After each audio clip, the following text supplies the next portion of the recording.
Yes, people, welcome back to Normski TV and the What's Going On podcast. Listen, apologies for my lateness. I've literally just stepped through the door from work. You know, some of us got to go out there and work, you know what I mean, and work our knuckles to the bone. So really big apologies. But listen, we move. Lots to talk about this week. It's going to be me and Big D this week. Hopefully, Kofi will join us a bit later. Please hit the like button, subscribe and share if you're new. Ezra can't make it tonight. Chelsea guy is not in tonight, working hard. And Chile still on holiday. So we will be seeing him back when the Premier League commences. Let's go. So as I said, hit that like button, subscribe and share if you're new, on the road to 300. Let's just quickly get my little ticker thing going across the screen. See what we're discussing this week. And let's see who's in the comments. First in the comments there. And Calvin. Calvin. Straight in there. First one in. Yeah. Hi, Normski and the pundits. Yeah. Pundits galore. It is. Yeah, we're gonna talk in much about the World Cup and what's so interesting about it, and people scoring goals or not scoring goals, so to speak. England putting in a fantastic performance in yesterday. Wasn't too sure about them against USA. We will talk about that. There's a lot to talk about, and obviously tonight on our topic, tonight we will be looking at the World Cup, reviewing how your players are doing and reviewing how your players are performing. Also, the World Cup shopping window is now open, and looking at possibly January transfer incomings. Which style of football will help England progress in Qatar? As I said, we saw some nice football yesterday. Will Southgate or Northgate, will he revert back to type? Let's see. His next game is Senegal. I think we're going to be playing them on Sunday. So it's first places plays second place, which is Senegal. They're going to be a tough side, but I think we'll have enough to beat them. Also, we're going to be looking at FA Cup third round draw. Will it be joy or pain for some of us? Let's see what happens there. And any other business, politics v football, why mix it? So there's a lot to talk about concerning that. But let me get in my trusted partner, sparring partner, Mr. Big D. How are we doing? Yes, sir. What's going on? Yeah, as I said, it's been a bit of a mad one this evening. As I said, I've literally just come through the door. So, guys, we're gonna wing it this evening. Yeah. So let's see what happens. Let's see what happens. But yeah, Calvin, welcome to the chat as well. Yes, Calvin. Go there, England. Yes, fantastic result yesterday, beating Wales 3-0, and what a game by Rashford. We will talk about that, but we are gonna go back to last week Thursday. There's a lot of games to go through, but we might not go into details with some of them because, as I said, the timing of the World Cup in terms of where it's been positioned this year. We're people at work, the times that it comes on during the day, we're at work, so I'm not able to see all of the games. So some of the games we did see the highlights of some of the games, and some of the games I did manage to see. So we won't go into details if we didn't see the games in full effect. Not sure Champions League team will go for CR7. Saudi Arabia will go for him. Well, yeah. Just quickly, what are your thoughts on that, Big D? It's Calvin. It's not what he wants, man. It's not what he wants. He wants to be competing at the highest level with Lionel Messi. So exactly. So if he goes to the Saudi, if he goes to MLS, then it's a money, isn't it? Let's be honest. It's good money. Not gonna lie. Well, yeah. Norman will tell you that I've been baiting him up, telling him that he's going to Arsenal, mate. You know what I mean? Because I don't know what your problem is there, mate. It's the Pierce connection, mate. That you know what I mean? He's been he's been running his gums and backing his guy to stay in the Premier League and help Arsenal. I can't. I'm I like, can't wow. see.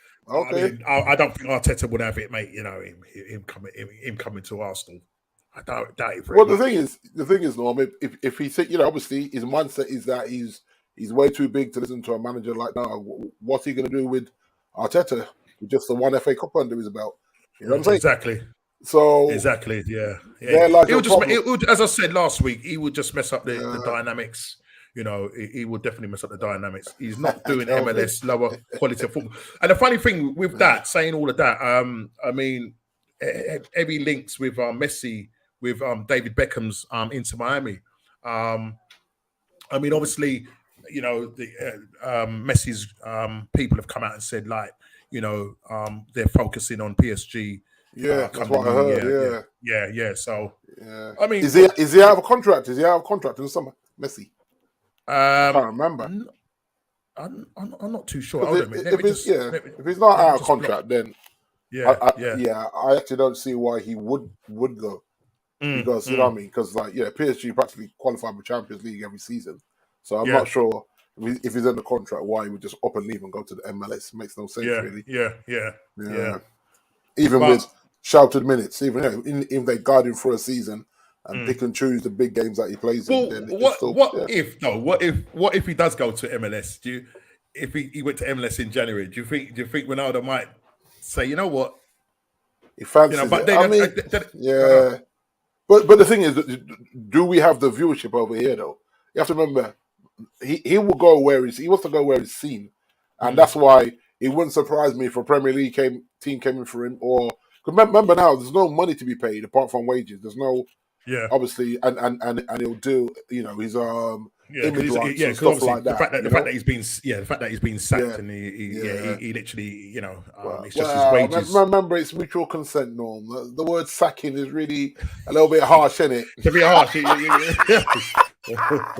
Well, the thing is, no, but this is the thing, Norman. Like everyone's saying mutual consent, but a slave man, no, man got fired. Man got fired. Man got fired, but man said, mutual consent. As I said last, you talk too much, If you don't listen, you will feel. That's it, man. Be warned. But Mr. Piers Morgan took him down that road. So he did. He, like I said a few weeks ago, we led him down the road of unrighteousness, boy. And caused him to sin against his. And as a result, the thing is, against the team that really made him. Because you remember what Ronaldo was when he came to United as a young kid. He was a proper novice. Them old school heads were ever pulling this guy up. And I think he forgets that. And they always say, never forget where you came from. And, he just didn't wake up and he was Ronaldo, this megastar, with how much million people following him. And sometimes you have to, even within yourself, have a reality check and say, listen, man, hold your hands up and say, okay, it's not what I expected. But like I said last week, when he signed that $560K a week, was he concerned about the jacuzzi and the old gym? Exactly. Yeah, you made that point. You made that point. But listen, he's found a way out, and I played to him. That's what he wanted. So Now he's starting a new chapter. Let's see where that chapter takes him. But let's kick on with the games. Last week, Wednesday, we're going to go to last week, Thursday, with Switzerland playing Cameroon. I think, I'm sure Cameroon are now, if my memory serves me right, are they now out? Cameroon, I'm just clicking on the table. Well, they lost. Yeah, they're third, Norm. They're third. So right. So just on the 1 point. So so they're out. In that group, because you've got that group. In that group, you've got Switzerland, Cameroon, Brazil, and Serbia. Yeah. So last week, obviously, I mean, these games now, don't really mean much now to talk about. But Switzerland got a result. Brill Mbolo, an assist from Shaqiri. They win in that game 1-0. As I said, it's really difficult to sort of really talk in depth about this game because I didn't manage to even see the game. I didn't even manage to see the highlights. So I'm just going off. I'm using my trusted One Football, so I'm promoting One Football. One Football app, the One Football app, a very good app. So yeah, that's what I'm doing. So we'll move along swiftly to the Brazil Serbia game. And I definitely did watch that game. And mate, I'll tell you who really shone, and that's Mr. R7. And I'm not talking about Ronaldo. I'm talking about Richarlison, mate. No, R9. Yeah, sorry, not R9. R7, Yeah. R9. What am I talking about? Yeah, R9. The new R9. The new R9. Chile's Richarlison. I mean, if he could do that for Tottenham, mate, Tottenham would probably be a lot further up the table. You know what I'm saying? Yeah, but the thing is, he's always going to play second fiddle to Kane at Tottenham, isn't he? So he's not going to start over Kane. But it'd be interesting to see if he got a run of starts in the Premier League, playing through the middle, because clearly he can do it for Brazil. But it's like anything, I look at Fred. Fred plays a different role. He's further forward for Brazil. We have him sat back defensively where he ain't that great. So it's just interesting to watch these guys with the national teams. Harry Maguire, he's looking like $1 million for England. Exactly, and that's what I'm saying. For Richarlison, he looks, exactly. He's playing really well. Yeah, and it's the same for Richarlison. He seems to play much better for his country, even when he was playing for Everton. When he put on that Brazilian shirt, mate, different kettle of fish, different gravy. And he gets a brace in that game. The game did take a bit of time to warm up, and it was only in the second half. Yeah, Brazil started to play the game a bit faster, a bit quicker.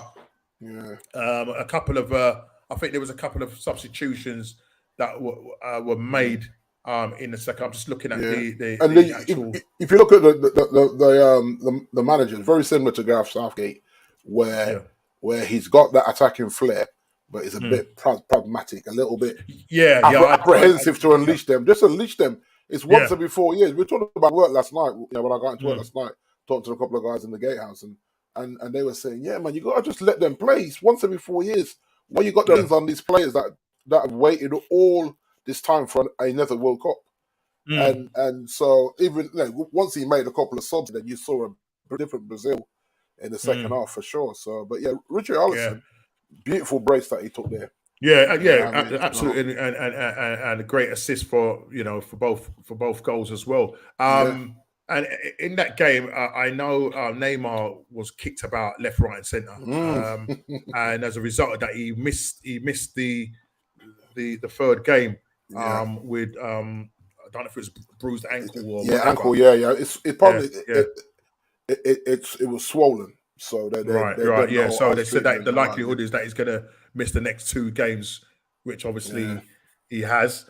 But as I said, Brazil, very pragmatic. But as they walked into the game, second half, they just kind of stepped it up and they did the business. Do you still looking at them? Do you still, the way they are playing? Do you still think to yourself, there's a chance that, because you've got Casemiro sitting in the front of the back four. He's fully fit now, Norm. Yeah, I know. He's fully fit and he's playing some good football. He's really, he's really doing what he's supposed to do, and which is good to see. I hope we don't peak for Brazil and then come back to us and be limping about the place. You know what I mean?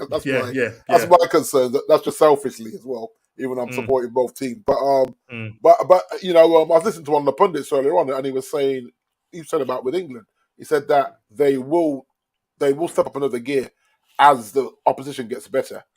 And you'll find that the core players will be the ones that will be relying on it heavily. There won't be as much substitutes as you've seen in the group stages. So, for me, I still think they've got a few gears. And in certain ways, they're a little bit more fluid without Neymar, dare I say this, right? Just because, like when Ronaldo plays, certain younger players are constantly looking to find them. Rather just play your game and however it flows, it flows. So when he wasn't there, you saw a different outlook. And then, obviously, Richarlison has just said, right, let me be the guy. And he's being the guy because Neymar ain't there. So for me, I like that. And it'd be interesting. The goals. The second, I think it was the second goal. Richarlison's second goal was mint. It's got to be one of the goal of the tournaments. He's up there, isn't it? He clipped it up and then kind of just reverse overhead kick. overhead side was kind of I don't know where it like was. a twist, wasn't it? Yeah, Like yeah. But whatever. it was nice. It was nice. It was good. Oh, what's happened here? I've just seen something just popped up on my feed. Ben White leaves the England training camp. Personal reasons, yeah, for personal reasons at home. Oh, So wow. he's gone back. Yeah, so don't know what that's all about, but be interesting to see. Because he gave him minutes here by night, didn't he? He gave him minutes. Was it? No, he didn't. No, he didn't he play. didn't come on, did he? No. Yeah, because he was ill. He was ill. Right. He was ill. So yeah, he was ill. Let me just get rid of. Okay. Well, sometimes it don't work out, does it? You know what I mean? If you're not getting played, and then there's issues at home, then you got to go home, man. Family first. Yeah. So yeah, I hope everything is all right with him, and he travels back safe and handles whatever he's got to handle, man. That's life, you know. Yeah. So just see what happens there. Yeah. I tell you who I'm liking as well, Norm. Vinicius Junior. I love his creativity at the moment. Yeah, you know what I mean? The only thing about him though, I don't know. The only thing about Vinicius is that his final ball or final touch, in the third, you know what I mean? He gets into really good positions. Just for me looking in, right? Sometimes I'm like, he struggles to know, should I shoot or should I cross? Yeah, and then he does a mixture of both, which we don't want. Either slap it or cross it.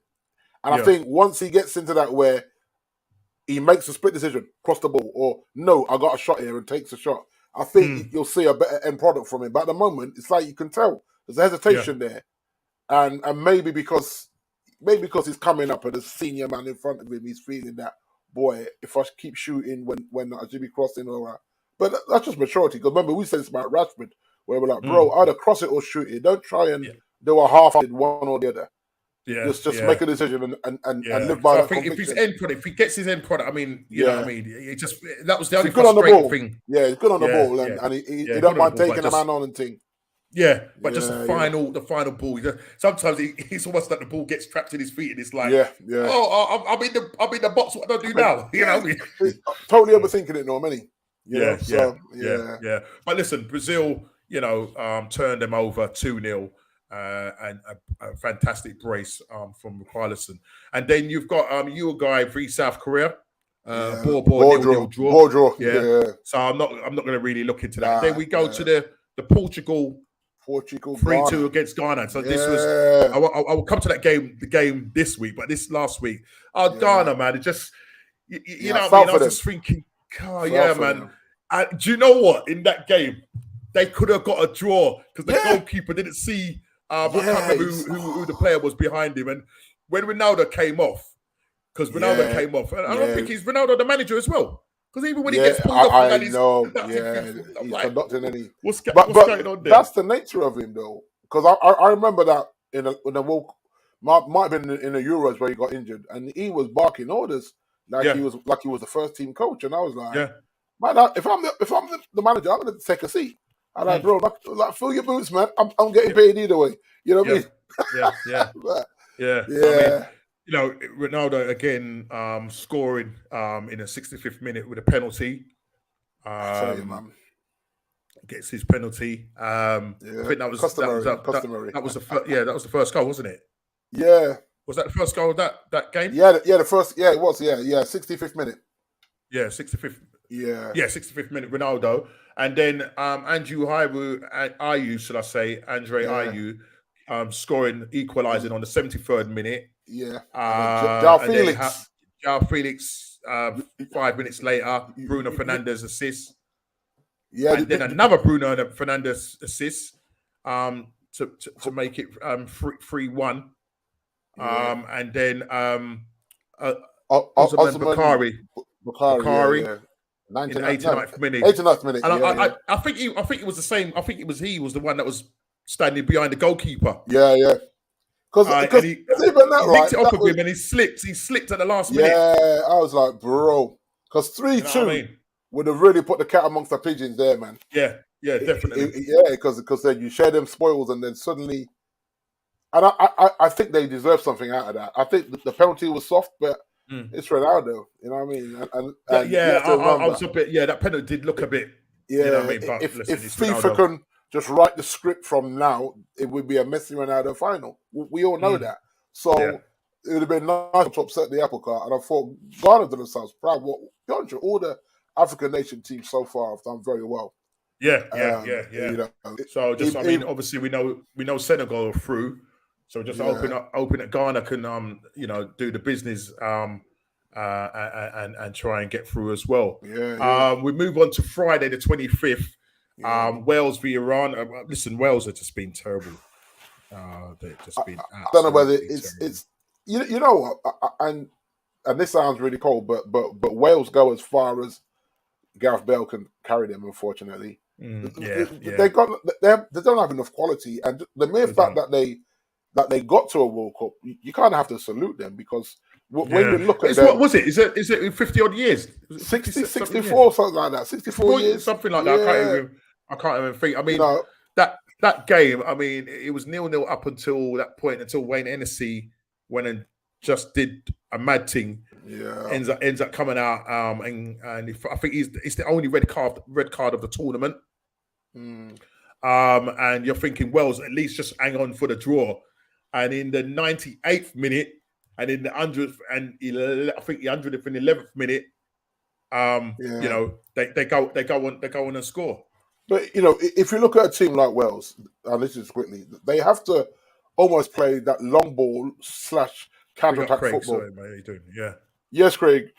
I saw that, Craig. Earlier it came up, flashed up on the news flash there. Yeah, and that's how I would have approached this tournament, knowing that there's no point a team like plays Wales trying to play out from the back. There's no point. You put that striker on. You got the pace of Dan James. And you sit back, soak up, and you counter-attack, or you go long ball. And I just think tactically that they got it wrong in every single game.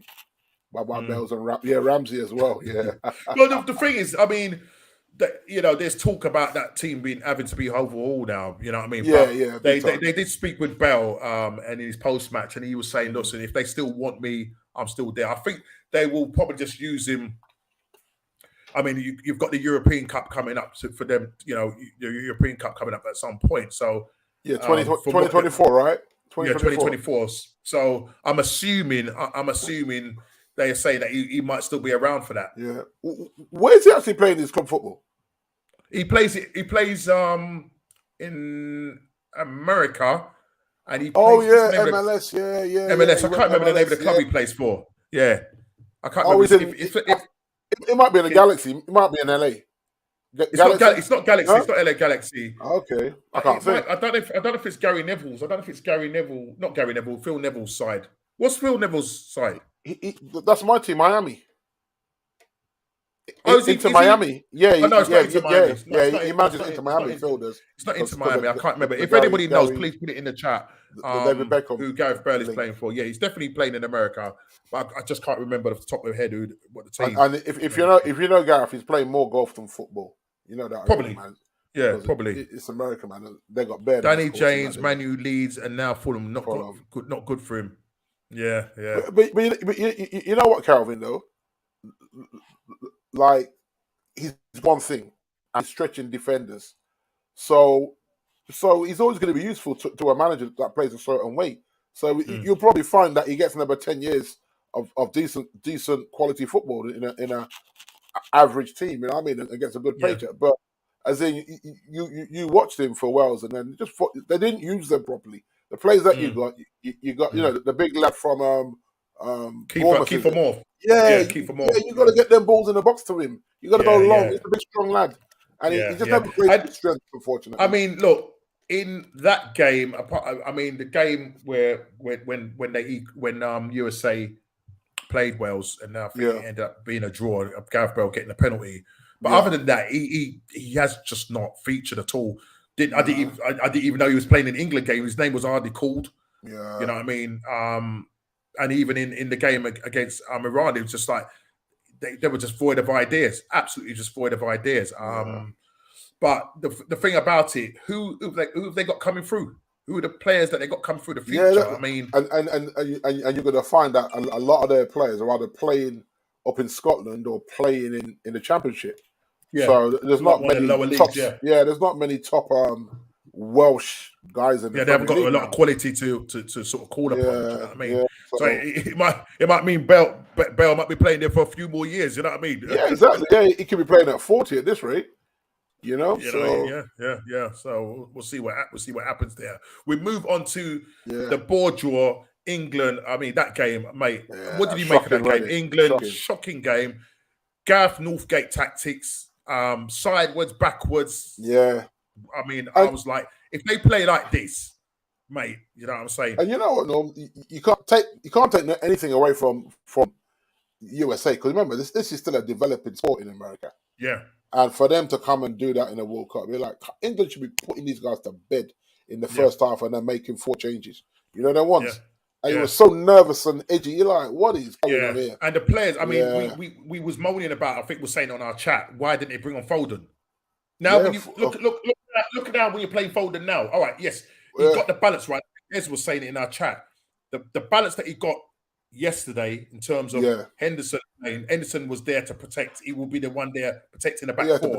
Exactly. He gave the freedom to Henderson. He gave the freedom to Foden, to Rashford, so Marcus Rashford. Yeah. What a game! But even you know, you're lacking creativity in the US game.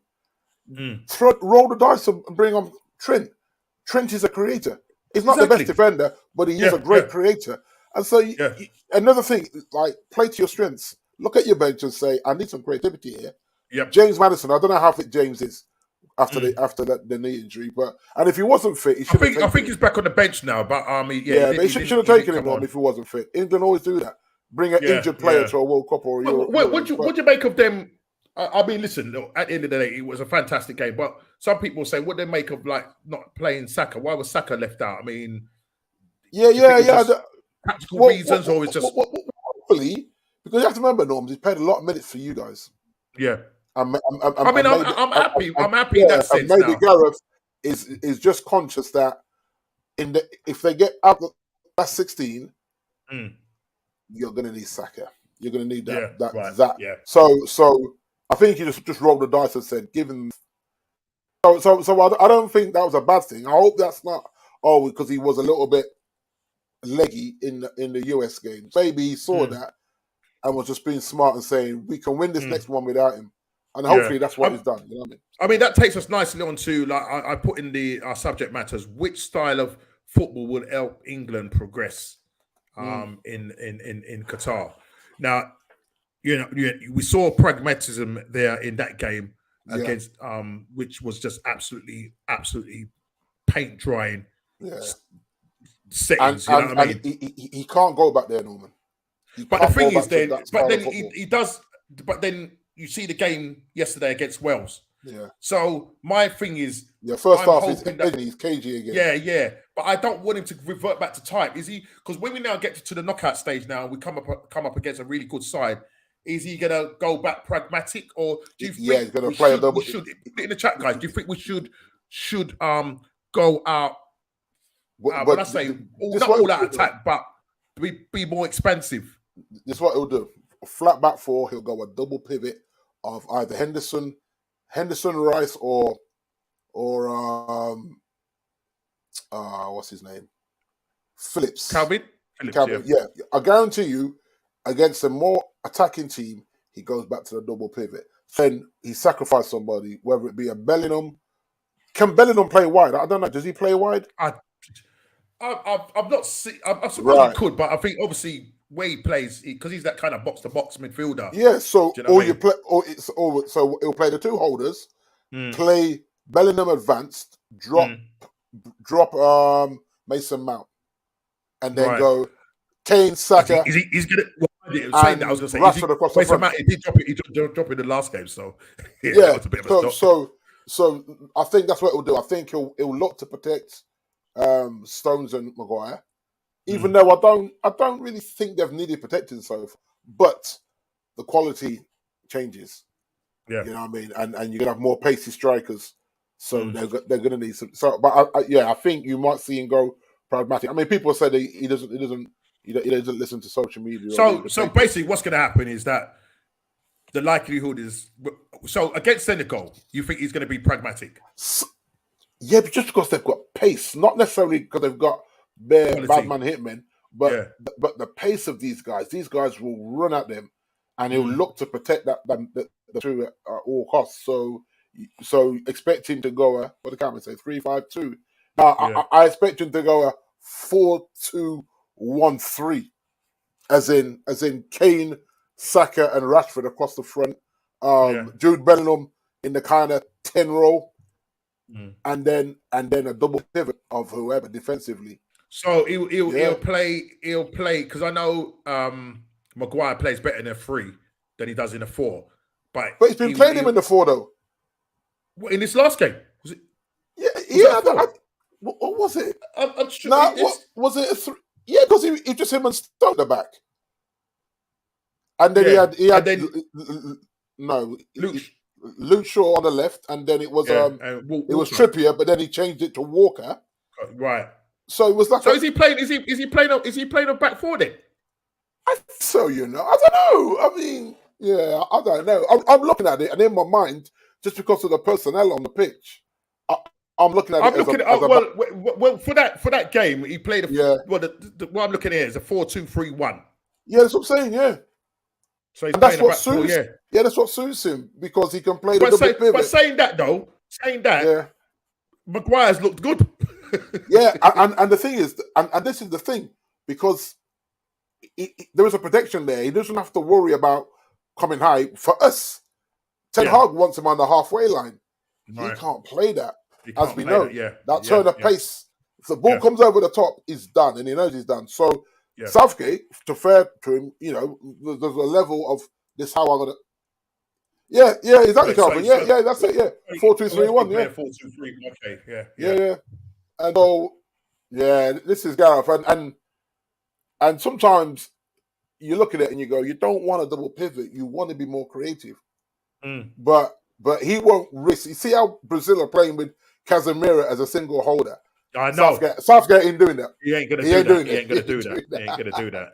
And I think what happens is that what the interesting thing with the Brazil team is that they tend to bring on Fred after the second half, so that he plays as a double pivot with him.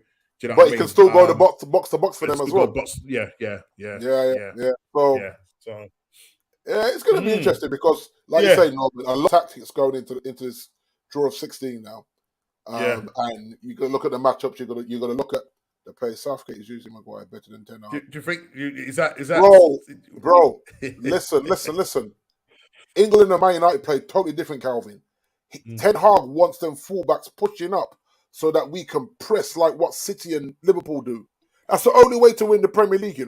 Is to play that pressing football. Not saying you're going to press every minute of the game, but you got to push up, and then there's a lot of offsides because your back line is so high up. Maguire can't play that high. So when you play Maguire deep, you still got to protect him in the double pivot. That's what Ollie was doing in the McFred. So so you can't say that he's using him better, because I guarantee you, if he plays him like what England are playing, I think we look rubbish as a team, Man United. So it is what it is. There's rumours that Maguire's already got a way out in January anyway, allegedly. Really? Yeah, that's what I'm hearing. Where to? His agent, God knows. I'm just hearing that his agent's been working on it because he wants to play regular football. That's it. Well, yeah. I mean, obviously we're going to talk January transfers anyway, and players that were likely to be. Because he's been fourth choice for us, Norman, for the start of the season. So maybe, so he's maybe looking at that. You know what? I wouldn't feel no way if Harry told me that deuces I'm out. I'd be like, fair play, because you're coming off as a fourth. You're the captain, but you're starting as the fourth choice centre back behind Lindelof, Martinez and Varane. Martinez, and Varane, So because it's preferring Calvin, Varane and Martinez, and then after that he just rolls the dice after them two. One of them two are not fit. So Harry knows he's not really going to start over them. So that'd be interesting. I didn't realise that. Even a loan move he might take a loan move to the summer window and then negotiate something from there. But if he's not going to start and he's going to be an England regular, then it would make sense that he moves himself on. Yeah, but I mean, listen, he's doing really well for England. You know, I mean, he got the man. Funny enough, he got man of the match for that game. Yeah, I think. But even though it was a bit of a ball draw, but we'll see what happens in terms of. So what we're going to have with Southgate, Northgate is this thing of pragmatic football from now on in. You think all the way to that's what I think. Because he'll play not to lose. Yeah, very, very, very Ollie-ish. They're very similar. Yeah, we can't lose this game, but you're trying to win it. Well, yeah, but we can't lose it. That's his first mentality: is we can't lose it, rather than we got to win this game and we might concede a goal doing it. That's what I'm saying. I have no problem losing 3-1. You know, if I concede a goal, so be it. But as long as I'm playing attacking football, it's what the fans want as well, Norm. When you look at the flair he's brought out there, the Bellingham, Sackers, and all them mans, Rashford. You want to see that. We didn't see that in that game. I mean, you would say we're much quicker, faster to the ball. They just look more fitter. And Harry Kane, I mean, listen, the man still hasn't scored yet. I mean, he's got a couple of assists to his name. But I don't know. He might. I think he's carrying an injury. Yeah, probably. But you have to remember, he's the face of England, Norm. I get that. So the sponsors and everybody said, listen, Harry got to play. It's a photo shoot. Harry's in the photo shoot. It's just what it is. He has that Ronaldo status with England, I feel. Because there's a lot of people that say Henderson should be England captain. A lot of Liverpool fans say this out to me. Henderson, not Kane. Because what they say is Kane doesn't even captain his club side. It's Lloris. And that's a good point. That's a good shout. And so, a lot of them feel that Henderson should be England captain and not Harry Kane. But Harry Kane is the poster boy. It's just football politics, isn't it? Yeah. Well, the thing is he hasn't scored yet. I mean, is he likely to score? I mean, he doesn't look like it at the moment. If we get a penalty, Norm. If we get a penalty, because he's coming deep, Norm. If you watch how he's played, he's coming deep for the ball. So sometimes just say, bro, you're the centre forward. Get up there. We'll get you. But I think some people are alluding to the fact that he may be carrying an injury. And I think Gary Southgate came out and saying, why are people saying he's got an injury? It's not an injury to his ankle. It's an injury to his. I'm sure he said his foot. I'm thinking, well, foot injury. But then if the case is carrying an injury, he's playing him injured. Yeah, but Gary's come out and saying, why is people moaning about going on about Kane having an injury, and he says the injury is not even to his ankles, to his foot. So then he's got an injury. Wow. And that's what I read in one of the articles, news articles. Yeah, it's almost like he's not allowed to drop him. Yeah. That's how I look at it. And you've seen this over the years with certain players, and you're saying, just drop him, but they won't. Because I don't know what contract he's signed, but I'm sure he wants to be at the Euros with this team, regardless of how far they go or even if they win the tournament. But you can't. When you got a fit striker, and that fit striker knows you're playing an injured striker, what message does that send to the team when the team know that Harry's got a knock, and he's taking cortisone injections and strapping up to play games when this man is clearly fit and probably got more pace than Harry and will stay up front and look for those, because Harry's coming way too deep for me when I'm watching. What are you doing? But he does that. Mind you, saying that he scored. He is doing that, but he's still got 12 goals for Spurs. For Spurs, yeah. But he's on penalties as well, don't know. He's on pens, isn't he? Yeah, true. He's on pens as well. So let's move on to Qatar against the worst host ever. Losing. They're the richest hosts. But they're the worst hosts. But the worst host, man. Losing. I've actually got a chart for that, Norm, about the World Cup moving on and what it's cost. I'll bring it up later. It's in my phone, though. It's in my phone. Just to read out how the money's gone up. Definitely bring that up. Definitely bring it up. But Senegal, one of the first African teams to. I mean, they didn't actually go through on this game. I think it was the next game that they played. Yeah. They went through on when they beat yesterday. Was it yesterday played? Yesterday, yeah. When they beat who did they beat yesterday? Who did they play? Where are we, lad? Was it game week 3? Game week 3. Yeah. Can't remember who they played yesterday. Hold on, listen more about that. I had this up. It's just Oh, it was Ecuador. That's right. 3-1. Yeah, That 3-1. was a game, you know. Yeah, that was a good very game. good game. So they call it. So yeah. So listen, this game. Listen, it's just us just talking about it. Qatar, worst hosts. Senegal winning that game and doing well without Mane as well. Doing really well without Mane. Maybe they're doing it for Mane because they were going through. Because he really carried them through those qualifiers, and then get the injury like that is bad, man. And then the game followed that. It was Netherlands. I don't know if it was played at the same time. Netherlands against Ecuador. That was a 1-1 draw. And Enner Valencia again scoring.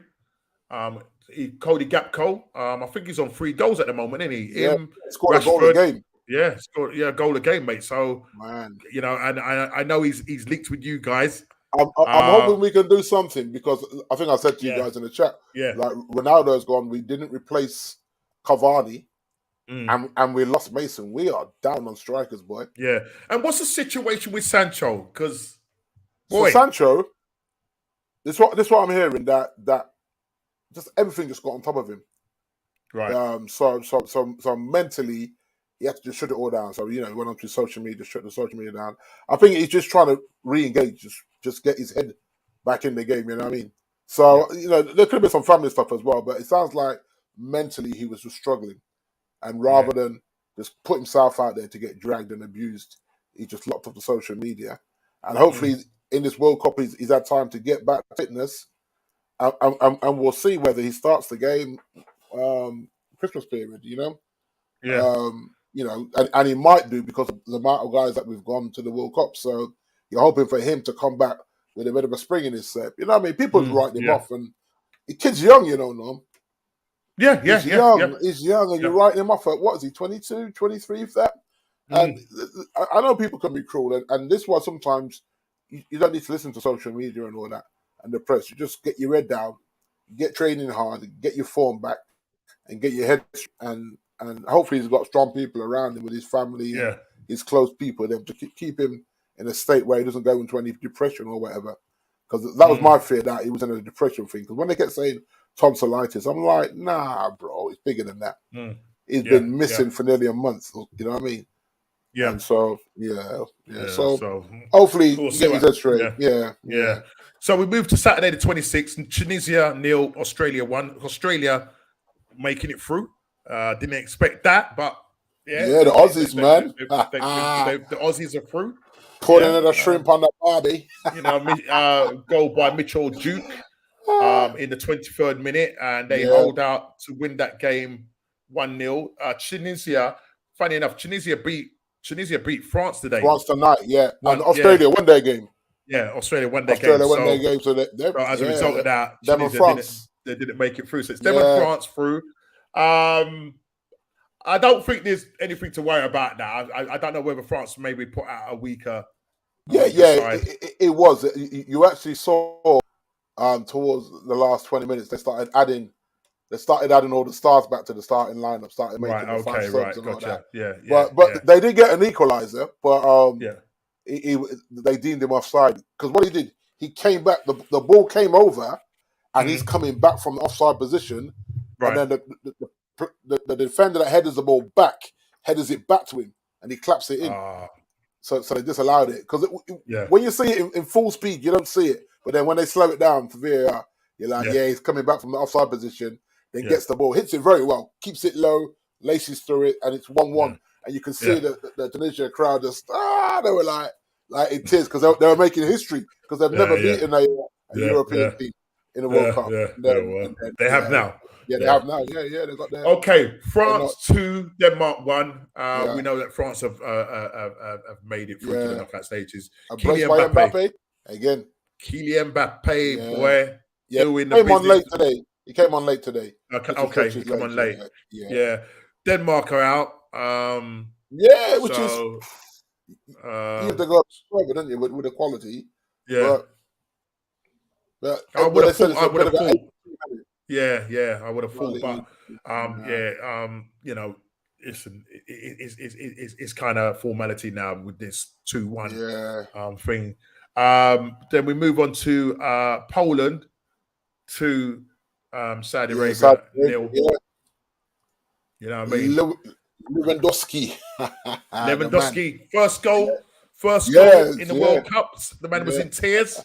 yeah, And they go on and win that game. I mean, yeah. Saudi Arabia, you know, they gave it their best, you know, their Yeah, best shot. But yeah, at the end they're of the day, represented, man.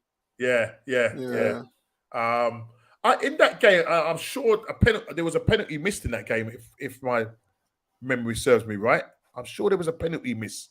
Yes, in there the was. action. Salam Yeah, Al Dawsari, missed it. That would have made it 1-1 right. on the full. Yes, It was yeah, like coming up to 40, well, it was in the 45th minute of injury time, first minute of injury time. And yeah, he goes on and missed it, but it was a fantastic double save by Wojciech Szczęsny, who used to play for Arsenal. yeah, Chelsea, yeah. I looked at yeah, that guy's face and I was thinking, yeah, his face was familiar. And then I think then the song said, yeah, he's an Arsenal man, ex-Arsenal man. yeah. So Very good, very good. So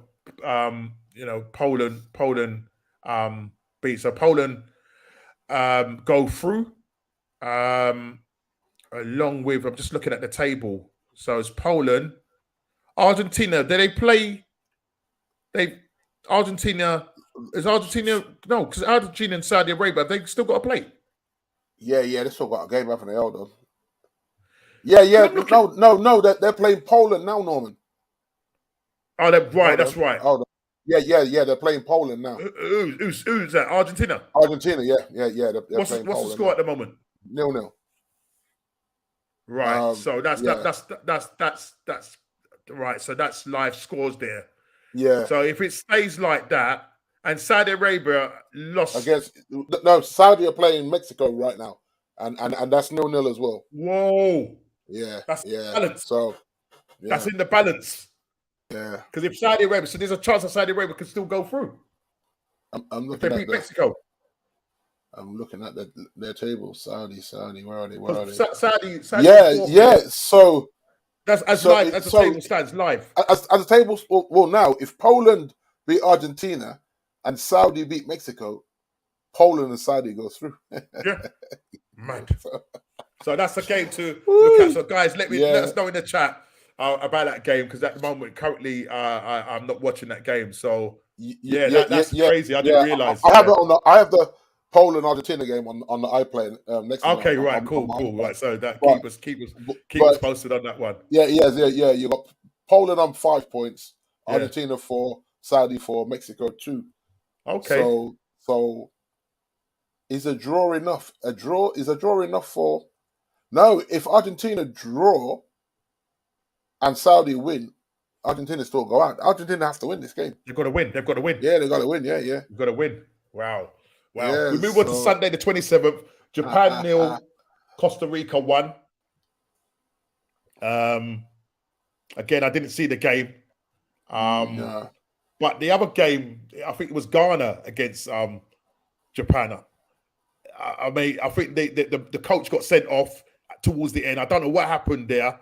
Ghana scoring, I think that was the game when Ghana scored the third goal, because Ghana were leading 2-0. We'll come to that game, but Ghana was leading 2-0 in that game, and Japan brought it back to 2-2. And then Ghana got the goal in the 65th minute to make it 3-2. But towards the end of the game, I was talking to Kofi, and he was saying, I don't know exactly what happened in that game. There was a lot of arguments between, I think it was, the English referee. What's that, Anthony? What's his name? Anthony Taylor? Oh, Taylor, yeah. They were saying that he didn't really referee that game well. So I really don't know. Again, I was at work, so I didn't really get to see it. But he's had some bad games in the Premier League as well, hasn't he? Anthony Taylor. It does make you wonder, like, how did you get selected to go to the World Cup, bro? Yeah. So as it stands, then Japan are still in, because Japan have still got to play Spain. Yeah, am I correct? Is that right? Oh no, hold on a minute. Yeah. What am I looking at? So Group E. Yeah, so Group E now at the moment is Spain, Japan, Costa Rica, Germany on 1. So Germany you know are what I'm done. mixing. You know what I'm mixing up. I'm mixing up Right. Ghana with South Korea. It was Ghana and South Korea, Oh, not Japan. Sorry. right. Yeah. Because I'm thinking, looking at that, I'm thinking, sorry. My apologies, people. So Group E, Spain are top of Group E, Japan second, Costa Rica third, and Germany last in that 1 point. So Germany. So can Germany? Can Germany win? Germany are not out yet. I mean, at the moment, anybody. Hold on. I'm looking at when Germany play. I think Spain will go through. So Germany play Costa Rica. Spain play Japan. Right. If Spain beats Japan, and Germany beats Costa Rica, Germany they go through on 4 points. Right. I think. Okay. Yeah. They'll go through. Right. Yeah. So I'm looking at wow. So Spain beat Japan, and Germany beat Costa. Germany leapfrog from the bottom to second on 4 points. Right. Gotcha. So it's a madness, man. Yeah. Because Germany is Spain. If you look at Costa Rica, they've got a -6 goal difference as well. Right. So, right. Okay. So they have to win to get 6 points. They have to win. Spain and Germany drawing 1-1. We thought that the manager might have made a great substitution, bringing on what's his name? He brought him on. I can't remember his name now. What's his name? Alvaro Morata. That's it. Morata.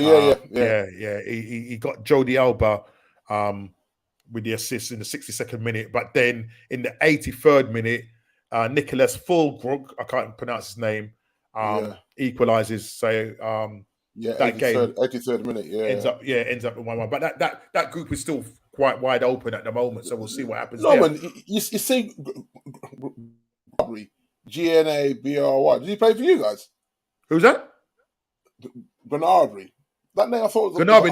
No. He plays for Bayern Munich. He used to play for us. Oh, right. See, that's what I thought. When I saw that name, I went. The bad thing about that, I mean, he's such a good player, but the bad thing about that, he went on loan to West Bromwich Albion. Yeah. And at the time, it was who was the guy? He used to manage Stoke, Tony Pulis. Didn't think he was good enough, so he sent him back to Arsenal, and then Arsenal sold him in the summer. Wow. He went to Werder Bremen, and I think from Werder Bremen he went to Bayern Munich. Wow. And the rest is history, mate. So if we want to buy him back now, mate, he's going to cost a lot of money. He's starting for Germany. He's a good player, but Germany just but hit and miss, isn't they? Hit and miss at the moment. We move on to Belgium, Morocco. Another team that is 2-0 to Morocco. De Bruyne coming out saying that this team is worthless. It's washed. Too old. Apparently, Lukaku had to step in between De Bruyne and. Is it? There was a number. There was a lot of madness going on in that camp right now. Not a happy camp right now. But mate, again, I'm looking at that now. Where's Belgium now? So Belgium are sitting in that league. They are. So again, Croatia third, on 4. Yeah, they're third. Yeah, Croatia on 4, Morocco on 4, Belgium on 3, and I think Belgium play Canada, no points. Do Belgium play Canada next? I'm gonna tell you now. No, Croatia. They play Croatia. Is it? Yeah. You know what? Belgium could be going on, bro. I think they could be going on, bro. Going on. Yeah. Tomorrow, 3:00 they play Belgium. I think they could be going on. I mean, sorry, they play Croatia. Sorry. I'll be watching that one. Yeah, I mean, the gold. They were known as the golden generation, mate. Eden Hazard. What's happened to him? It's washed. Then both him and his brother are washed. Yet they're there. So it tells you that the pool isn't that great for them. No, and Lukaku is, I think, nursing an injury. I think he's coming back from injury. Yeah. So because the first game, Lukaku wasn't even on the bench. No, he wasn't. So he's still. That's why I thought he weren't there. Yeah. I think if they make it through, I mean, whether he's going to be fit for the game tomorrow, I don't know. But if they make it through to the knockout stages, he might be fit for to start the knockout stages. And they'll look a lot better with Lukaku. Yeah, because you've got that. Yeah, definitely. Definitely. That hitman, anchorman, should I say? Yeah, and then you have Croatia beating Canada 4-1. But as I said, the group is still quite wide open at the moment. Very much so. Yeah, we'll have to see what happens there. Yeah, because Croatia beating. Canada. Did Canada beat Morocco? I think Canada did beat Morocco, didn't they? I'm sure Canada did beat Morocco. In the first round, I can't. Let me see. I'm just looking now. Canada. I think they did beat. Beat Morocco. I'm sure of it. I'm sure of it. Where am I? I haven't seen it. Canada, because they're currently sitting. Yeah, Chili Dog is on. Mr. Chili Dog, he's saying, bro. What's he saying? Fuck it up. They got Toby and Jan at the back. Their combined ages of 104. I'm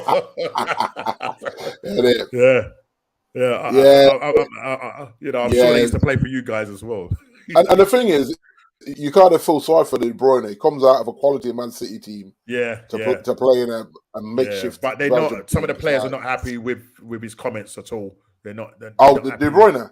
Yeah, but it's always the way, though, Norm. If you speak truth, people are going to come for you, innit? Yeah, so, yeah. Do you know what? I think Canada might end up. Canada did they do better than Qatar? Canada got no points. They got a point, didn't they? No, I'm just looking at the thing. No points. No, they haven't got any points. Nah. So they're in the same boat as Qatar. So they could go out. Yeah, Canada are done. They've got to score. They're done. Yeah, they're in a -4 goal difference now. Yeah, they're gone. Yeah, this last game they can't do nothing. So I'll be honest with you, it's still a 3-horse race going into this last game with obviously Croatia, Morocco, and I thought for some reason I just had it in my head that Canada they must have lost to Morocco as well. Well, they're terrible. Yeah, absolutely terrible. And then we move to Monday, Cameroon v Serbia. 3-3. What a game. Cameroon coming from behind and drawing 3-3 with that. Yeah. Now, that was a big game. Are Cameroon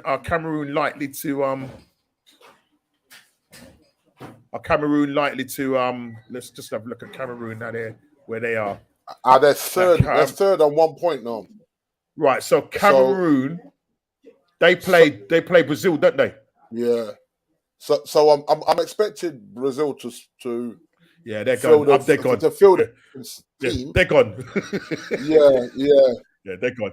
Yeah. Even though Brazil have qualified, they're gone. Cameroon have gone. I can't see that. I can't see anything unless if Brazil play a weakened side and then it depends on the permutations of that game. I actually think they will. Play a weakened side. Yeah, and that doesn't help Switzerland. No, it doesn't. It doesn't. But then, because Switzerland played Serbia, didn't they? Yeah, Serbia are a hard team to break down, you know. Yeah, because you saw that Brazil found that. Yeah, it took them a whole 50-odd minutes to break them down. So so there's still between Switzerland, Cameroon. Yeah, we'll see what happens in the dice can roll either way on that one. Yeah, depending on what you say. Yeah, depending on what Brazil felt. And then Monday, Portugal, Uruguay. 2-0 to Portugal. Yeah. Bruno Fernandes. That was a funny game, wasn't it? I hate when it's that penalty, Norm. That penalty was Yeah. This is the game where we was debating hard and fast, and I've been doing some investigating myself, right? So I just want to. I decided I was going to do an Inspector Morse thing, yeah. So let me just find my evidence, yeah. Go on, man. And Adidas have put some evidence with regards to this as well. Yes, some of the Portuguese Football Association, they're all saying that it literally skimmed his quiff. Like it skimmed the quiff of his. So they're saying that. So that's but I've got some compelling evidence here. I've got some compelling evidence. So let me share this with you. But something Chile said, Norman, that Sky Bet said they weren't paying because it was okay. Can you read the red writing? who are you kidding? Right. So if you look carefully, for people in the chat, if you look carefully, D, I've done some investigation, and as you can see, the yellow arrow. Can you see the yellow arrow pointing to the top screen? Yeah. As the ball passes Cristiano Ronaldo's head, if you see that little oscilloscope or whatever you want to call it, that they've got something that's in that football that that's right. Yeah. Okay. Yeah. So as you can see, as the ball passes Cristiano Ronaldo, there's nothing. It's like, in cricket, when you get a little nick, can you see the little thing? Yeah. Now look at the bottom screen when the ball hits the floor. Do you now see the little? Yeah, you see the waves. Yeah. So therefore, Mr. Ronaldo, you didn't score. and the thing is, right? Like people were saying, "Oh, you saw him go over to congratulate Bruno," but he was just congratulating Bruno for the assist. He was still trying to claim the goal. He weren't because he hasn't scored an open goal yet. He needs an open goal, like I was saying in our chat with Chile and the guys. That he needs an open goal. So I mean, he was convinced. He was convinced. He was convinced that he scored, and even after the game, you see him going, "You didn't score. Who you kidding, Ronaldo? Yeah, right. I've done my research. Who you kidding?" And you know what, Norm? Ronnie is a legend of the game. So there's no need for him to steal goals. It just isn't. The matters have woke up. If that's Bruno's goal, just go and big up Bruno and tell him, listen, man, I know you crossed it, but you scored it. Because it was a cross, but it's a cross that went in.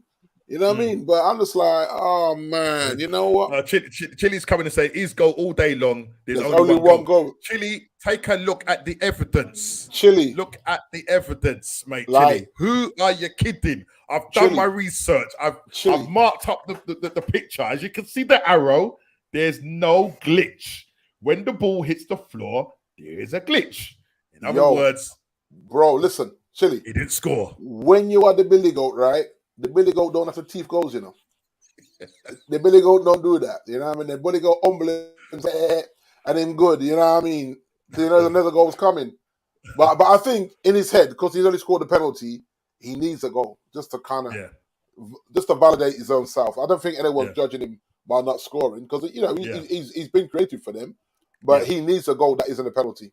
Yeah, he just does. That's what he needs. So, but yeah, Bruno, I'm happy with Bruno, and hopefully he can take that form back to United because I think he's been all right this season. I think he's been good this season. So, your evidence has more holes than step-toe socks, you know.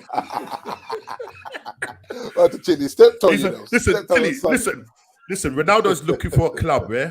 Listen. Kane right now ain't scoring goals at the World Cup. Mind you, I'll take that back. Kane is scoring goals for Tottenham, so I can't see him getting ahead of him. if he he just missing. You know what I mean? But it was crazy. It was crazy. But he's convinced in his mind, you know, I've got that goal. But the Sun, whoever's come out, Adidas has come out. Whoever's come out has said, nah, we ain't paying out. That's it. You know what I'm saying? And the thing is, if the bookies, because, you know, if someone had put down some money, maybe for him and Bruno to score, then you got to pay out. If it goes the other way, where they say, nah, that was definitely his goal, but the bookies are adamant, they say, nah, that's a brace for Bruno. Yeah. And, I don't know. No, but Bruno, he's playing well. As I said, he's because he's had what, 2 goals and 2 assists this tournament? Yeah. So he's contributing, man. As well. Doing really well. So we move on to yesterday. Ecuador won Senegal. As I said, Senegal, the first African team to go through, winning that game 2-1. I was happy for them, man. Ezra's Mr. What's his name? Koulibaly. I like Koulibaly, you know. Scoring after 3 minutes. Moise Caicedo, who plays for Brighton. And he's at the moment he's linked with quite a few clubs at the moment in England. You see the song, brother? Yeah, Caicedo. He plays for Brighton. So the guy that scored first, is he at Newcastle? That's the Newcastle guy, right? What for Ismail Sarr? Yeah, no, Ismail Sarr plays for Watford. Is it? Yeah. I thought he went to Newcastle for some reason. Why do I think that? Oh no, that's okay. Yeah, that yeah. I got that. I'm thinking of somebody else then. Yeah, no. Am I thinking of gone to Newcastle? Isak has gone to Newcastle. Isak, that's what I'm thinking. He's currently injured at the moment. But I think at the moment Newcastle are looking for another striker as well, because with Isak being out for a while, so they may go in the January window and look at another striker. Even though Callum Wilson and that. You watch them put up the price for you watch Newcastle start a bidding war for That's what I'm trying to say. That's what I'm trying to say. The gap yeah. And as I said to you, D, is it going to be in the same situation where he's coming from the Dutch league? You paid what, 80+ million for Anthony. Yeah. You know what I mean? PSV going to turn around and say, well, listen, if you want him, bro, you know what I mean? This is the price. Newcastle could start that bidding war, because Newcastle we're interested in him as well, but I don't think we'll go for him. To what I was understanding, that they need like a nice 45 mil to balance the books. Yeah. So if they get the 45 mil, I don't think if there's no one else in for him, then I think they would take 45 for him, 50 even. But if more than one club comes, then rightly so, they're gonna sit back and let it be a bidding war. And not only that, where does the guy want to go? Where does he want to go? Yeah, because he may have a preference as well. So you know, what I mean, it's interesting. But yeah. So Senegal, man, I love that. Senegal. That. Well done to them. Well done to them. As I say, doing it for Mr. Mane. So well done. We'll see how far they go. And their next opponent is England on Sunday or Monday. I think it is Sunday. I think it might be Sunday. So that game is going to be massive. Netherlands 2, Qatar 0. As I said, Qatar just absolutely hopeless hosts. You know what I mean? Got a whole heap of money. Yeah, I don't know if you want to share that thing about the cost of. You say something about the money. I know I said 220 billion pounds, but you've got some more info on that. Right. So I'm gonna go for this quickly. So the World Cup moving forward in 1994, it cost America 0.5 billion to host. In 98, it cost France 2.3 billion. In 2002, it cost South Korea and Japan 7 billion. Germany 2006 cost 4.3 billion, and maybe because Germany had quality stadiums, so they have to build new stadiums, right? Yeah. South Africa in 2010 was only 3.6 billion, and they had to build stadiums, right? And then you got Brazil in 2014, which is 15 billion. And then let me stop that. That's my sister-in-law calling. You know what? I let her know I'm live. And then Russia in 2018 was 11.6 billion. And then you go all the way to Qatar, and it jumps from 11.6 billion to 200 billion. How? That's ridiculous, mate. Yeah, I know. That just tells you everything that is cropped about that madness. You know, but that's from 11.6 billion. So 4 years later. So 200. Yeah. Well, so what happens now? Who's hosting it next? It's going to be the joint one. USA, Canada, and Mexico. The joint one. Let's see what it costs then, because I certainly don't think it's going to be anywhere out there. Okay, to be fair to Qatar, they built what, 5-6 new stadiums or whatever it was. Yeah. So that's where your cost goes. Yeah. I think they reckon a good 10 to 15 billion to build a stadium. Yeah. But from 11.6 to 220 billion, mad. That's madness. Absolute madness. Crazy. Absolutely crazy. But listen, and you have to remember, there's a lot of things like the studios for the TV people. They're converted not porta cabins. You know, shipping containers. Oh, right. Because obviously you have to accommodate the world's press. That's right. So not everyone's going to get a press box in the stadium. No, that's right. So the other ones are in these containers that have been flipped into studios. Yeah. It's mad. Yeah. America, Mexico, and Canada will have stadiums ready to go. I think they'll probably have to bring them up to scratch. Do you know what I mean? Yeah. But I don't think it will cost anywhere near what we're talking for Qatar. It's crazy. The money is absolutely crazy. It's absolutely crazy. Yeah, thank you. Hit the like button, smash the like button wherever you are. You know what I mean? On the road to 300. So let's just quickly move on to Wales, England yesterday. Game, fantastic game. So Marcus Rashford, man of the match performance. That's the style of football that I want to see going forward. But as you said earlier on in the show, D, the chances are with them going to play Senegal, who have got quick players, he might go back to pragmatic Northgate. You know what I mean? You hope not, yeah. But you saw the difference with it Foden on there.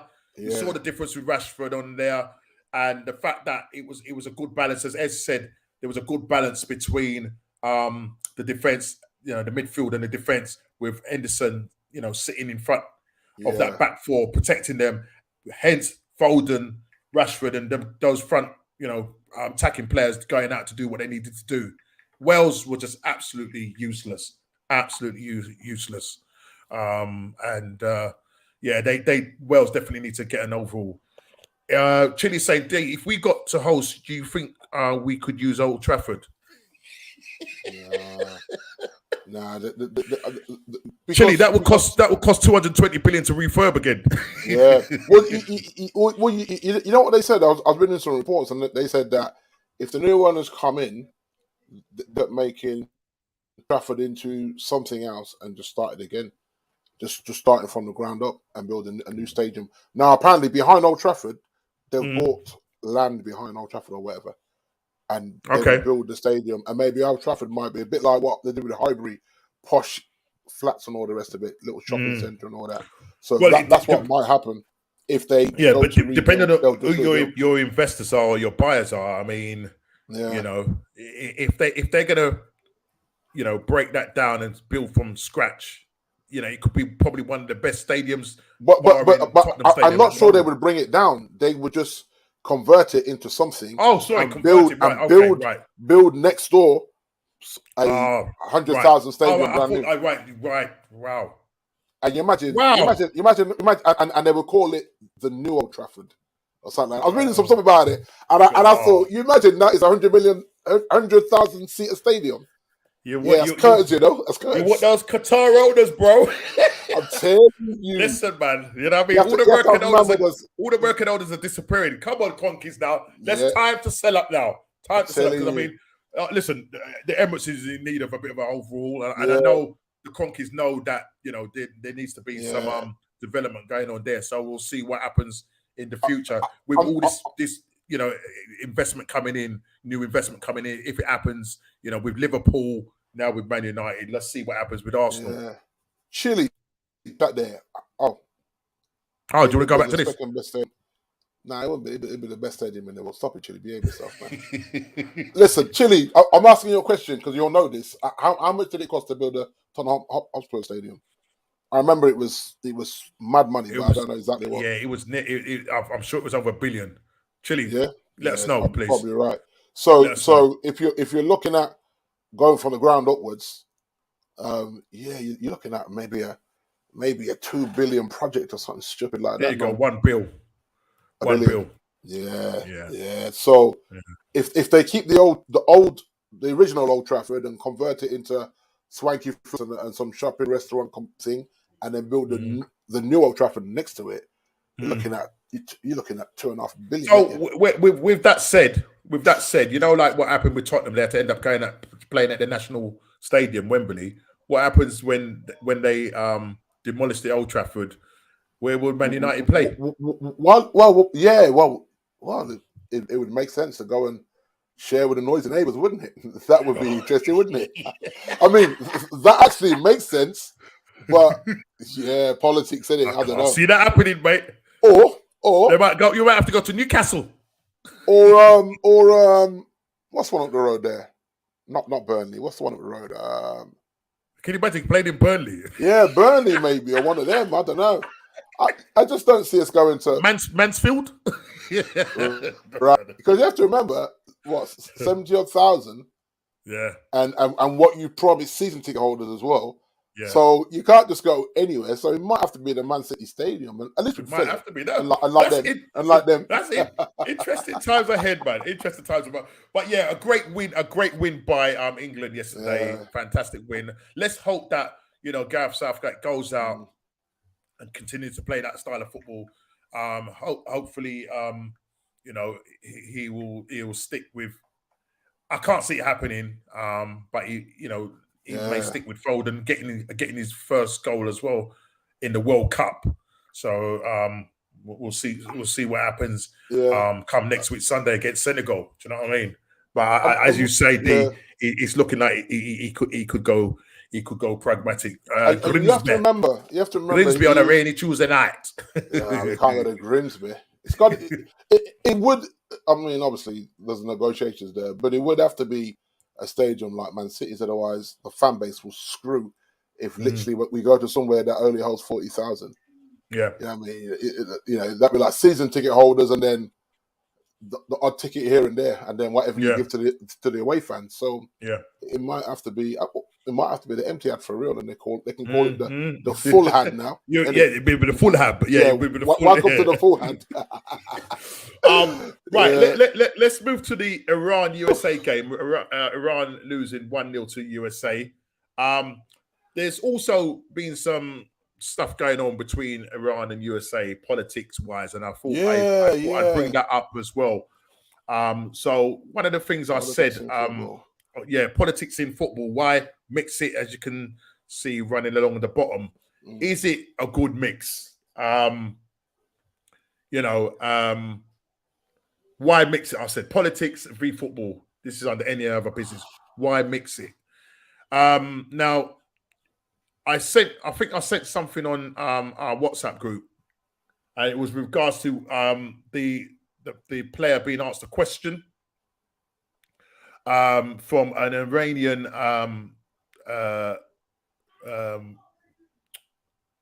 journalist, right?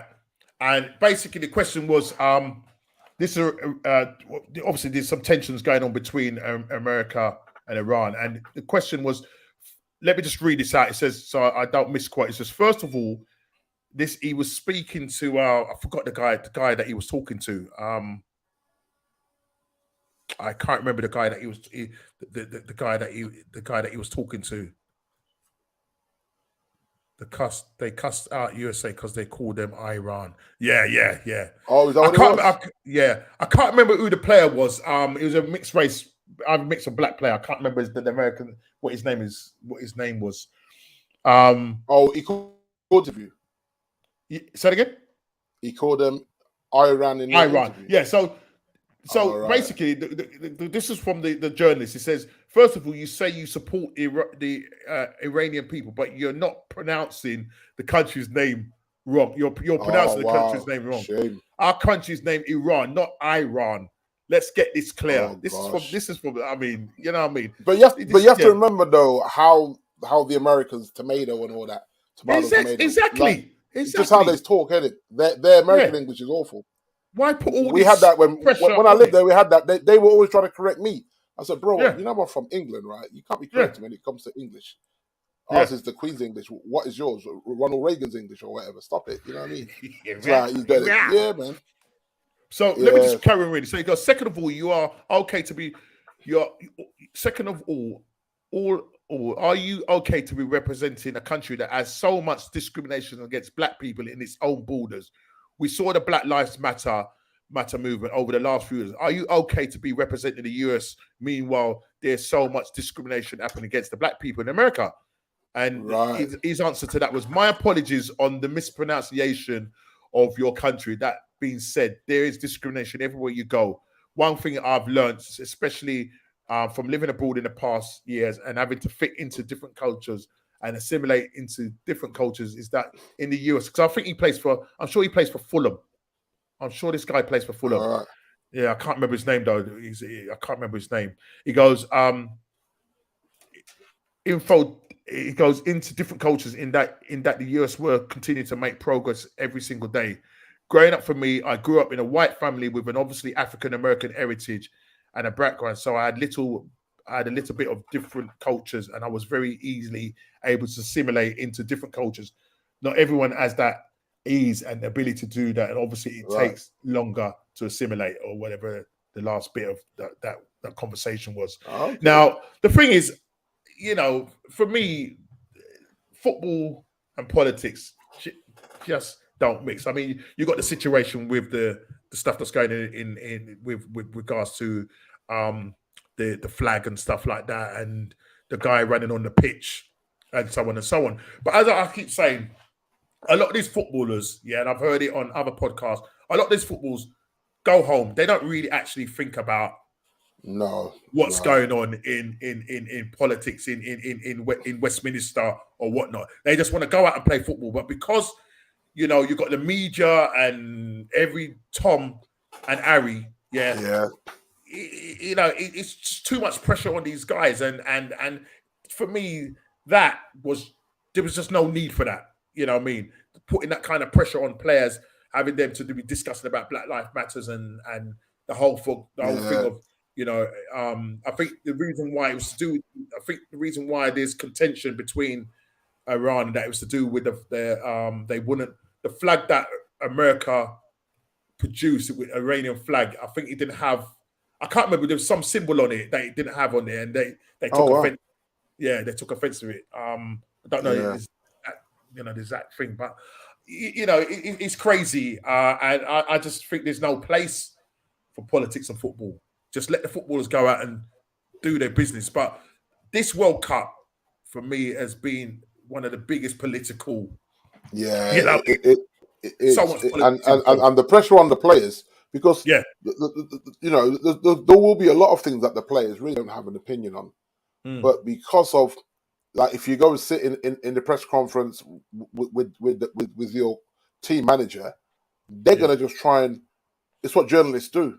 They're just going to say, "Oh, so Marcus, what are your thoughts on not being able to wear that, the supportive armband and this and that?" You know what I mean? And then Marcus will be like, "What? Why are you asking me that?" Yeah. And now you're in the limelight on a live press conference, and then you're trying to stay politically correct, because what you don't want is for them to come after you on social media if you don't say the right things, but you're not prepared for that. And so it's a little bit unfair for the players to just ask them about football. Stop asking them about all this stuff that is not, in my opinion, football related. It's all agenda related. So, because, they're talking about, the lack of football players that actually come out within the sport if they are gay. And because they don't want to get destroyed on social media. So a lot of them will keep that to themselves until they retire. I'm not saying that's right or wrong.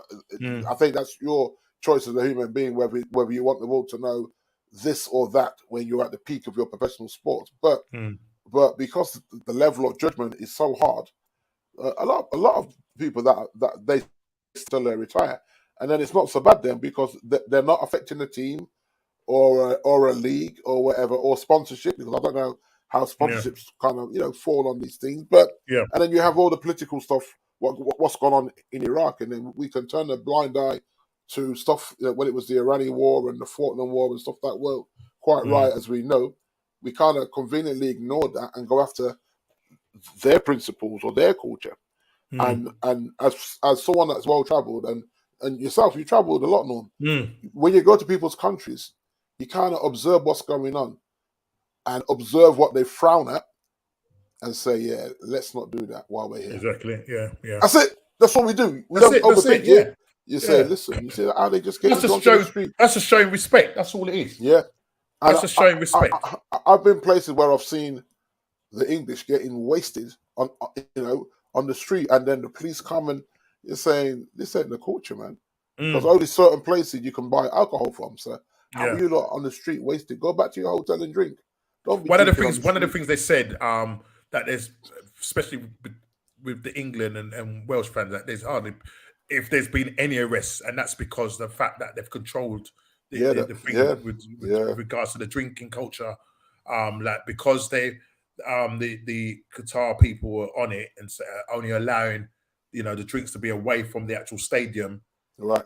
Then that's kind of sort of sorted out the issues with people being in a drunken state and any trouble. So there's been hardly any crowd trouble with regards to that. Do you know what I mean? And so it seems to work, but obviously once you go to another country where they allow you to drink and do what you need to do, then you'll see the difference in terms of No, I remember issues. more than one time being on a business trip with Sheena, and we gone to Trinidad.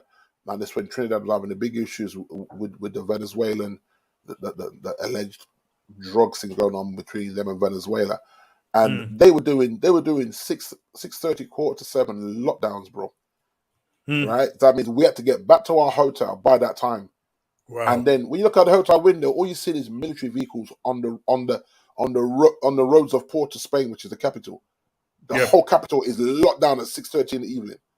And I was thinking, yo, imagine trying to do that in England. You know what I mean? But that's their laws. At that time, that was their law and rules to control what was going on with the drugs and the murdering and all the rest of it. So they were locking it down at 6:30 in the evening. And we couldn't say, well, I'm here doing business, so I need to go out. Nah, brother. It's a 6:30 lockdown back at your hotel.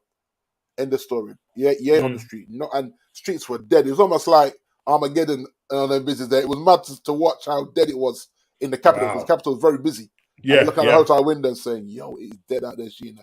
Just military vehicles driving up and down, looking for anybody that shouldn't be on the street. And that's it. It's their rules, their country. Yeah. And if you don't like it, don't go there. Simple, isn't it? That's it. Yeah, just abide by the rules. It's as simple as that. But yeah. There's so much has been made, of all the different things that's going on right now. So I'm just fed up with it. You know what I mean? I just want to just see football. Don't put no pressure on the players. They're only out there to entertain. Yeah. And that's it. Yeah. What you're questioning about how they pronounce this and about what's going on in their country? Aren't you worried about issues going? That's, you know what I mean? I'm here to play football. I'm not here to talk politics. You know what I mean? Yeah. That's another agenda. That's another day. Yeah. While we were getting deep into the talk, I didn't even notice that one is half time and Messi missed the penalty on the 39th minute. Yeah, missed the penalty. It took it. So it's currently nil. So it's currently nil. Still nil. Yeah. Still, the second one, let me see. It's 0-0. I think it's 0-0 in that game as well. Yeah. They're both 0 at half time. Yeah. So but he missed the penalty in the 39th minute. Oh my! It's actually he hit it too high. It was at a savable level. You had to go low or you go roof of the net, didn't you? He's kind of gone middle of the goal net, and it's easy save for him. Yeah. So so your guy, your ex guy, he saved it. Chesney. Right. Okay. Chesney, yeah. It was a soft penalty. Yeah. You're right, Jimmy. Okay. Yeah. I just saw the highlights. I'm like, as we were talking, I went, he missed the pen. I didn't even see it. Wow. We were just engaged, Norman. I didn't even notice it. It's still in the background there. But okay, so listen, we're nearly coming to the end. Just moving on swiftly, just quickly to the FA Cup third round draws. I never checked it, Norm. Well, I've got it in front of me. I've got some interesting ones. So one of the ones that really stands out is the Man City third round draw, Man City v Chelsea. Oh, which will be played in the first couple of weeks in January. Is that 2 legs or 1 leg? 1 leg, isn't it? I think, FA Cup. One leg. One leg. Listen, you've got Carabao Cup in December. Once you guys come back from the World Cup, and then you got all those games Constantinia in the end of December going into January. So I think it's the week leading. I think the week of the 6th or something like that when the games will be played. It's absolutely crazy. Who the mighty Spurs got?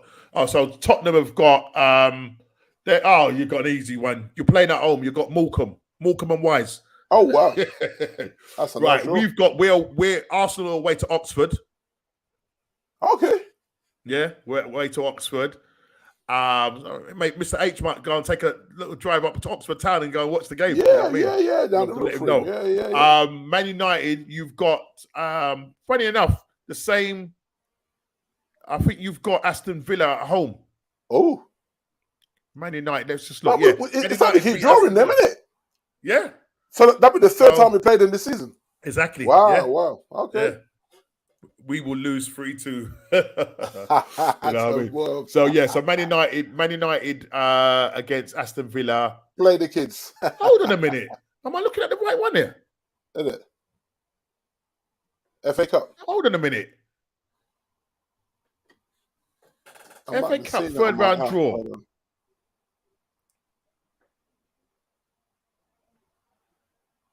I'm sure Man City have got Chelsea. What's this Swindon v Man City? See, I can see the League Cup, but I'm not seeing the FA Cup. This is a bit This mad. is the FA Cup. English League Cup. I can't see the FA Cup on my app at all, which is a bit rubbish. No, I'm not seeing it. Where's Chelsea then? No, man, this is wrong. No, let's go back here. Let's go back here because that can't be right. That can't be right. Let's look at this again.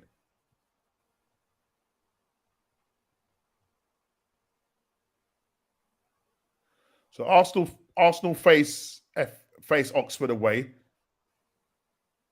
Chelsea have landed an aura draw against Man City.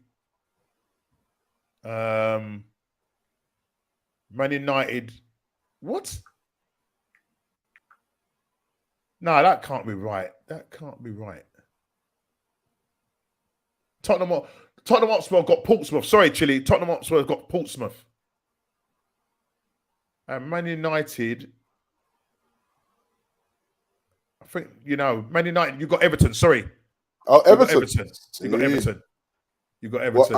I was looking, I don't know what I was looking at. I don't know what. Liverpool play Wolves. Okay. Yeah. And yeah. So I'm just going to look at our teams that are playing. So yeah, so that will be interesting. That will be absolutely interesting. We will lose 4-1.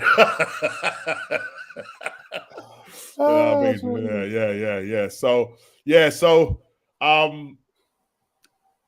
I would expect Arsenal to go there and win at Oxford. You know what I mean? But you'd hope so, innit? There's so many games going on at the moment. You can choose, but even still. Yeah. It's absolutely crazy.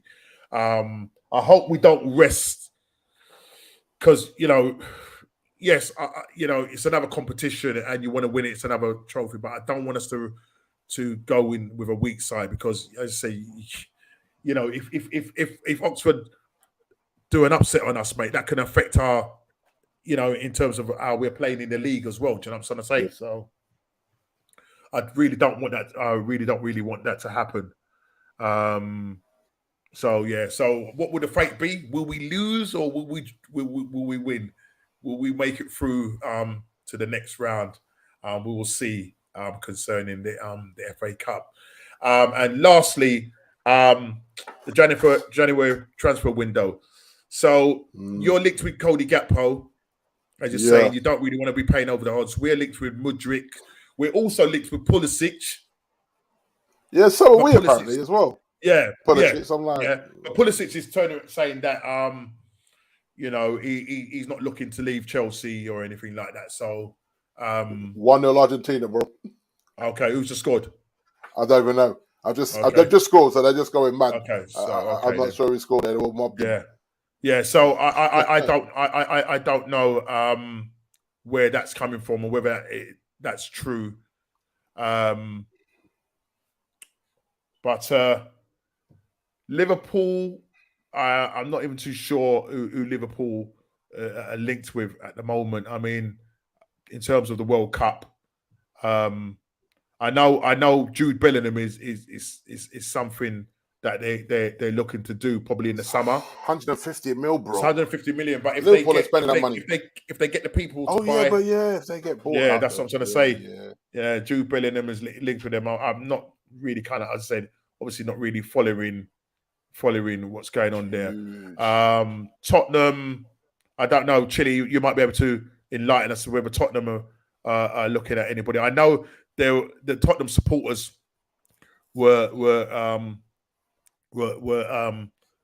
what's the name over Pochettino when he appeared on the punditry for the BBC One the other night, and a lot of them were drooling over him, saying, "I wish we could have him back," because a lot of them are not happy with Pochettino, but not Pochettino with Conte. So I don't know what Poch. I listen. It was on commentary the other day, wasn't he, Poch? On commentary, yeah. So I don't know. I don't know what's going to happen in terms of players. I'm not too sure who Tottenham are linked with at the moment. I've really kind of been looking at it. But for us, we've been linked. We've been linked with Mudryk from from what's he saying here? Chidi saying we're looking to get Mr. Bean. Yeah. No, not Mr. Bean until he puts his shirt on, bro. Madrix from Shakhtar Donetsk. They're hailing him as the next Neymar. Yeah, you know what I mean. But so we're looking at him. Obviously, we've been linked with Zaha. So there's a number of players. Yeah. We've been linked with with Benjamin Sesko as well. Right. Jonathan David. Okay. Napoli's Victor Osimhen. Yeah, but he's going to cost you a lot of money. I know. Because remember, Napoli are top of the league, so they ain't selling him in January. No. That ain't going to happen. Not when they're top of the league. And then Vlahovic as well. So okay. They're four. Talking of Vlahovic and Juventus, quickly. Bro. What's Guardin, man? Quickly, what's Guardin with that? These man got caught with their hands in the cookie jar, man. All that to resign. The whole board, you know. But there's talk all they're saying is financial irregularities. Yeah, but there's talk that, you know, if things don't go the way it should go, there's a possibility that Juve could be relegated, deducted points, fined. There's a number of things, sanctions that we could be imposed on Juventus. They never learned their lesson. The whole of the board, you know, and the chairman, everyone, and the chairman. So yeah, came on my feed like yesterday, and I was like, "What?" So that's very much up in the air. And not only that, because of that, it could mean that they may need to sell some players. And as you said, Vlahovic is a player. You've got the other player. Pogba's on big wages there. He's not even fit yet. He hasn't played the game yet. Yeah. I mean, there's a number of players that could be. My second team is a mess. Be a bit of a fire sale going on. It's just greed, you know. No? These guys are paid handsomely, and they're still cooking the books and taking backhanders allegedly. I'm saying allegedly. I'm not trying to get you cancelled. Yeah. But I'm just like, nah, man. Nah. We are disgraceful. They're disgraceful. Ridiculous. But then you know it's bad when they've all got to resign. Yeah. You know it's a hot mess. So maybe it's not a bad thing. Okay, we're linked with McKennie, Parvard, and Kudus. Kudus plays for. He plays for. Oh gosh. I know he plays for Ghana. Does he play for Ghana? But I can't remember. Yeah. Okay. But I can't remember his what's the name club he plays for. What do you think to the brother from Canada? Alfonso. Yeah, he's a Bayern Munich man, isn't he? Yeah. He's done for you. He's a good player, but I can't see Bayern Munich letting him go. It'd be a lot of money. He's still a young lad. I think he's about 25. But it looks decent, man. Yeah, no, he's good. I know it's Canada, but he had a decent World Cup here. No, he's very good. If you've seen it for Bayern Munich, he's very good. Yeah, he's very good. Very good player. Very good player. I will cost you a lot of money. Yeah, I think for us, wherever we go, it's going to be that Man United tax on top of that. Yeah, whatever the asking prices. So Tillemans is still linked with us. Oh yeah, Tillemans Zaha. Yeah, I mean, just reading from Football London, they reckon there's about 5 players that are linked with Arsenal. Not saying that we're going to get all of them. Yeah. But, Zaha, one of them, Mudryk being one of them. To look into, Yeah, Cody Gakpo is another one that's linked with us. Douglas Luiz, but he ended up signing an extension with Aston Villa. And to be honest, I think we could do better in terms of. I think so. Like you say, there's some very viable options out there. Yeah, but as you know, after the World Cup as well, it seems to always hike. Buying players after the World Cup in January is not always the smartest thing to do. Unless like us, you're in a position where really and truly you got no choice because now you're 3 strikers down now. You know what I mean? I think I think we'll realistically, I think we'll do 2 signings in January. For us, I think we need a right back as well, but I don't see him getting that right back. I think he'll early with that. And if we don't replace Ronaldo, Martial and Rashford got to stay fit, boy. Yeah. As in, otherwise we're screwed. I wonder, in a sense of personnel. I mean, before we go, with the players coming back, because the World Cup finishes on the 18th, and obviously there are going to be some teams that would have been knocked out before. What if the Premier League starts back around about Boxing Day? Those players that are coming back, and these are key players that are coming back, Man City players, Man United, Arsenal, Tottenham, you name them all. How much rest will they get, or will they just be back straight in? No, I don't see it. I think, depending on how deep they go in the tournament, they're all going to need at least a week's holiday away from football. You can't expect them to come back because they'll get injured, because mentally they won't be right.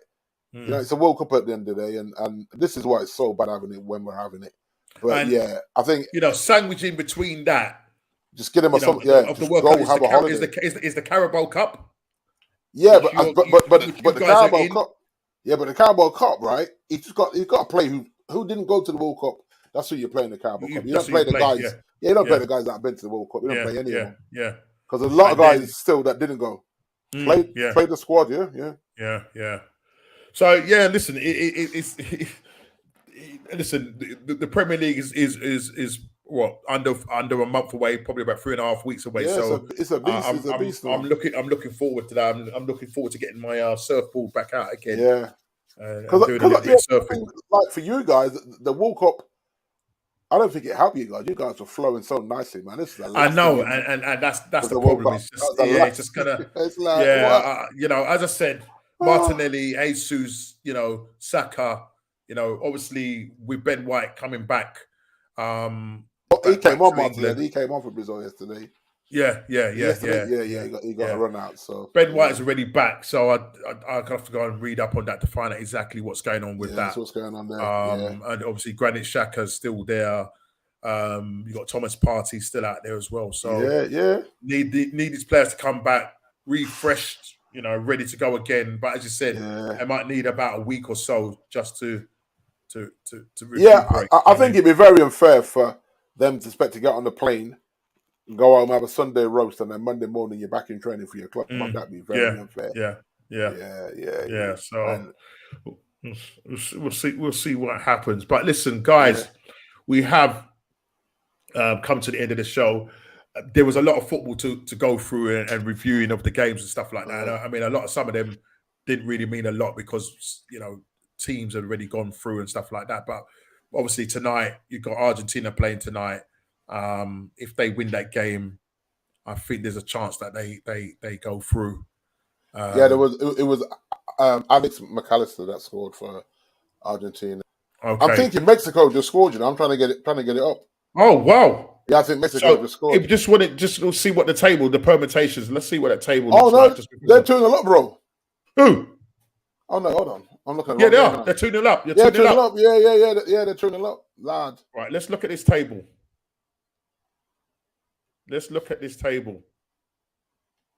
So at the moment, Argentina are topping it on 6 points.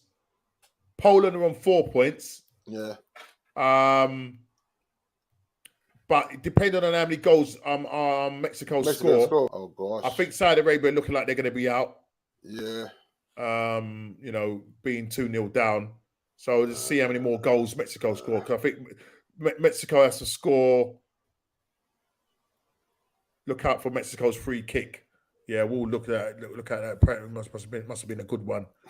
So Mexico would have to score. Yeah, because they were -2 at the start, weren't they? Goal difference. Yeah, now they're on 0 goal difference. Yeah, 0 goal. So they would have to score. They would have to score another 2 goals. Yeah, they were to leapfrog Poland, unless Argentina had them out and score again. Yeah. So at the moment, as it stands, it's Argentina and Poland going through. Poland still going through, yeah. Mexico could probably score another 2 goals, or Argentina scoring a goal, and then if that happens, that's going to be interesting because it'll probably be down to goals scored, wouldn't it? And if that's the case, then if that's the case, if Argentina get another goal against Poland, their goal difference will go back to 0. But it looks like Mexico have scored slightly more than them, I think. Looking at that, no, because it's only 1-0 now. So I'm saying currently as it stands, but I'm saying but they got a plus. Poland have got a +2 goal difference at the moment. +2, +1 here. I've got here. Is it? Oh yeah, +1 because they're +1 because they just scored. Yeah. So I'm saying if Argentina scores again, then I think on goals scored, I think Mexico have scored more goals. If you get what I'm saying, goals scored. Yeah. You know what I mean? So we'll see what happens there. But I think it's to do with I think it'd be head to head or something like that. But so guys, we have come to the end of the show. It was just me and Dee tonight. Kofi obviously said he was running late. He's running very late because he didn't make it on. Chili, as I said, is still sunning himself out in some country somewhere in East London. And or Brighton Beach. Brighton Beach or somewhere like that. And Ezra obviously is hard at work at the moment. But listen, that's the thing about the World Cup. Ezra, look yourself, bro. Yeah, I think the World Cup it's hard. It's hard when it comes to doing content. You know what I mean? It's kind of hard because the Premier League is the kind of bread and butter kind of thing. Do you know what I mean? And there's a lot more going on. Everything kind of quietens down. But listen, we still go. We still have to do it.